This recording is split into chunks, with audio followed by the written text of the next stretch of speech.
Capítulo 5. Assim se acabou toda a obra que Salomão fez para a casa do Senhor. Então trouxe Salomão as coisas consagradas de Davi, seu pai, a prata e o ouro e todos os utensílios, e pô-los entre os tesouros da casa de Deus. Então Salomão convocou em Jerusalém os anciãos de Israel e todos os chefes das tribos, os príncipes dos pais entre os filhos de Israel, para fazerem subir a arca do concerto do Senhor, da cidade de Davi, que é Sião, para o templo. E todos os homens de Israel se congregaram ao rei na festa, que foi no 7º mês. E vieram todos os anciãos de Israel, e os levitas levantaram a arca, e a fizeram subir com a tenda da congregação, com todos os utensílios sagrados que estavam na tenda. Os sacerdotes e os levitas é que os fizeram subir.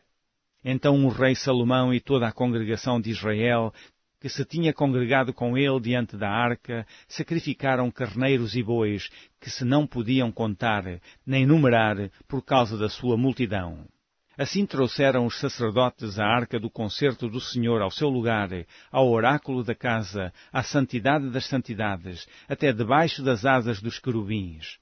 Porque os querubins estendiam ambas as asas sobre o lugar da arca, e os querubins por cima cobriam a arca e os seus varais. Então os varais sobressaíram para que as pontas dos varais da arca se vissem perante o oráculo, mas não se vissem de fora, e os varais estão ali até ao dia de hoje. Na arca não havia senão somente as 2 tábuas que Moisés tinha posto junto a Horebe, quando o Senhor fez concerto com os filhos de Israel, saindo eles do Egito. E sucedeu que, saindo os sacerdotes do santuário, porque todos os sacerdotes que se acharam se santificaram, sem guardarem as suas turmas.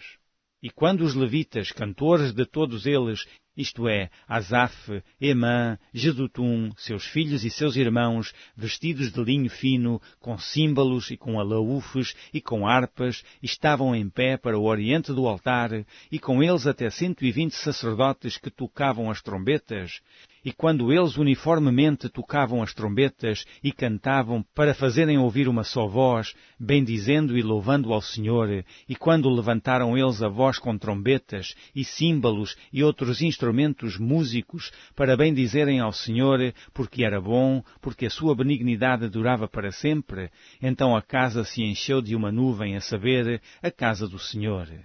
E não podiam os sacerdotes ter-se em pé para ministrar por causa da nuvem, porque a glória do Senhor encheu a casa de Deus.